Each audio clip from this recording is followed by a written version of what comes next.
We have MultiversX joining the Decentralized Recovery Alliance alongside Algorand, Cardano, Constellation, Hedera, and Ripple. We have Mercado Bitcoin saying they're going to be tokenizing $200 million worth of real-world assets on the XRP Ledger. We've got Kraken saying that all roads lead to Hedera, and Linqto filing for bankruptcy, among other things. It's going to be an interesting one. Buckle up.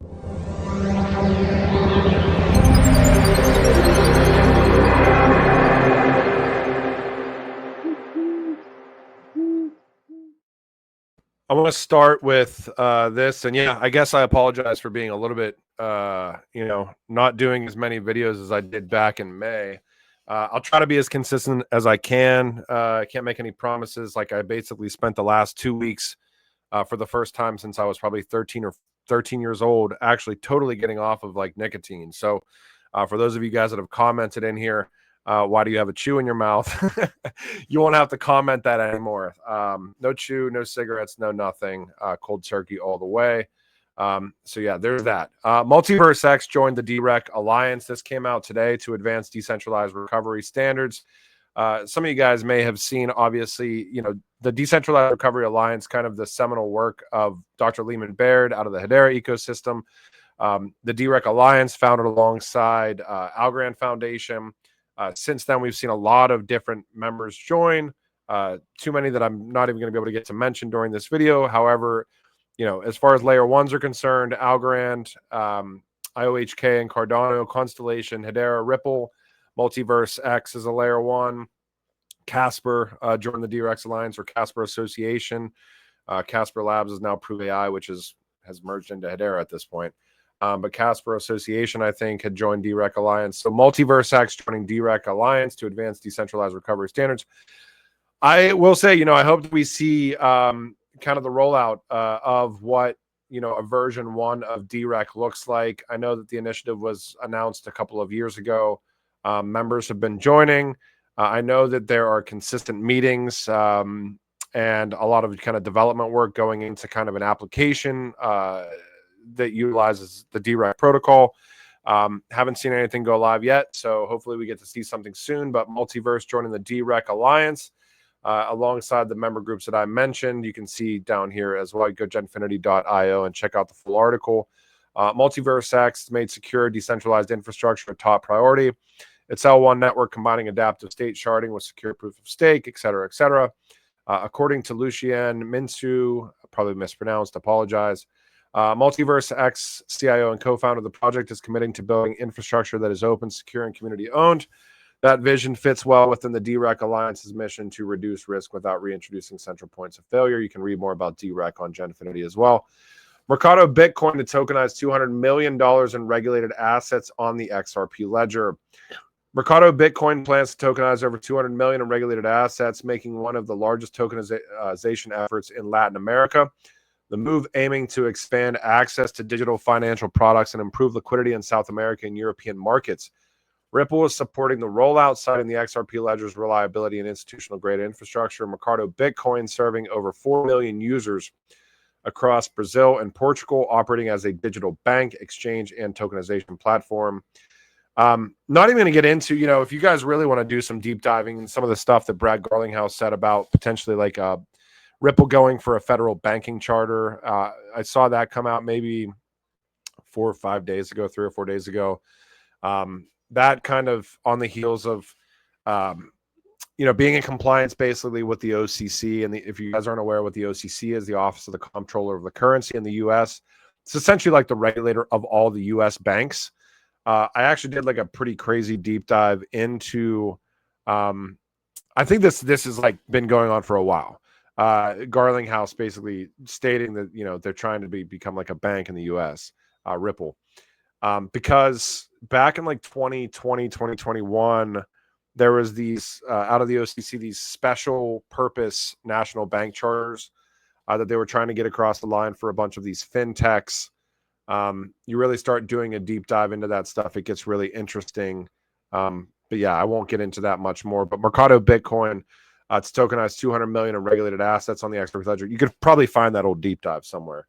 I think we're going to see tokenization of RWAs across these networks just more and more. Obviously, I don't know. I did a video last year, one of the earlier videos when RWA.xyz first popped up as a site. And if you can kind of think of this site as an aggregator for RWAs. I wouldn't say it has the full picture. I know that there's networks that aren't even on here yet. I think XRPL wasn't on here for a very long time, and it just got on maybe in the past 6 months. I think Algorand just got on recently. Hedera is still not on here, even though they said they're integrating. So this number, 24.52 billion that RWA.xyz has on their site, is certainly skewed to an extent on the low end. But I remember a year and a half ago doing a video, and I think we were probably at $11 billion of RWAs on chain a year and a half ago. And you can see exactly what I said. This right here, where we're at right now, 24.52 billion RWAs on chain, looks like the peak. It's going to look like the trough, back in 2020. You're not even going to be able to see this in, 7-8 years, maybe even less. Who knows? Maybe more, maybe less, whatever. But you're going to start seeing this, total RWAs on chain. I wouldn't be surprised by the end of this decade I wouldn't be surprised if we hit $1 trillion by the end of this decade. That sounds like a big number. That's excluding stable coins. I think once they roll out, actual stablecoin regulation, that's kind of the foot in the door for the rest of regulation. I did that video a couple of weeks ago where I can't remember if it was the Bank of England or if it was one of the European Parliament. I think it was European Parliament that put out that document that said, look, the Genius Act and the stablecoin bill is very positive or very lenient, not only towards stablecoins, but towards crypto in general. And I think that once we start getting this stuff across the line, a lot of the infrastructure is in place. I think a lot of this has been waiting on the regulatory clarity. Watch what happens. So that'll be interesting to watch.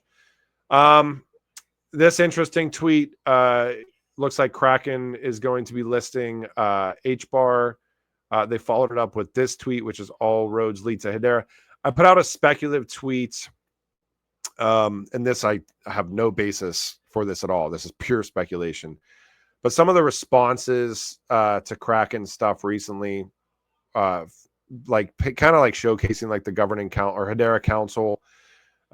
It would be interesting to see an exchange potentially outside of, I think BitGo's on the council. So a lot of institutional access, but outside of BitGo, an actual exchange, potentially becoming a council member. Again, I have no basis towards that actually being something that's going to happen. I just found that some of the response is kind of interesting. And as far as HBAR being listed on Kraken, I mean, it's about time. All these, you could say that for any of these kind of tier one networks. I can't really fathom why, and this isn't just Hedera and HBAR. This is just across the board. Any network in the top 50, I can't understand why they're not on the top 10 exchanges across the board at this point in time. I think we all kind of know common sense why, probably why not. And I'm sure it deals in, what it takes to get onto a tier one exchange. Apparently we talk about level playing field all the time in this industry, but I don't think that we have a level playing field right now. We have a lot of gatekeeping on these exchanges and all sorts of other crazy shit that still happens in crypto. Anyways, it's nice to see HBAR getting listed to Kraken. It'd be awesome to see other, networks that are in the top, 50, 100, whatever, that have, or networks that have been around forever, have kind of a level playing field as well to get listed on these exchanges. But I think big picture here is, you start seeing things on Coinbase and some of these other networks. I did an interview I think it was a week ago with a guy from Folks Finance out of Genfinity. Folks Finance is on Algorand, one of the biggest platforms on Algorand, but it's 6 or 7 other, maybe even more networks. So it's a multi-chain, DeFi tooling, all that stuff. And he asked me a question, and it's an interesting kind of thought experiment. How many assets were on Coinbase? I think he said 2020. In 2020. It was 2019 or 2020. And I guess 30. And I think the number was 38. 38 assets were on Coinbase. Now it's obviously way higher than that. And you see a lot of these kind of offshoot coins, a lot of Solana coins. So yeah, you certainly, the network itself is supported. But I think this applies to the XRPL as well as Hedera and other networks too. the goal here isn't just to get, yes, it's important to have like XRP on a tier 1 exchange or HBAR on a tier 1 exchange, but the goal here is to get like the other assets that are on the network also listed on these exchanges, right? That's what happened on Solana. We saw that. That's what happened on Ethereum. You saw, Ethereum based tokens listed on tier 1 exchanges. You saw Solana based tokens listed on tier 1 exchanges. You're still seeing it. How many times you see like, Fart Coin Classic listed on a tier 1 exchange? We need to see the same stuff on the XRPL. We need to see the same stuff on Hedera and all these other layer 1 networks. So yeah, I think it's cool to see HBAR listed on Kraken, but at the end of the day, like, it should have been on there for a long time at this point, and hopefully they get some other Hedera tokens listed on some of these layer 1 exchanges. Same thing with any network. You could say that same thing. So this is Linqto. I'm not going to get too into the weeds with this. Ripple shareholder.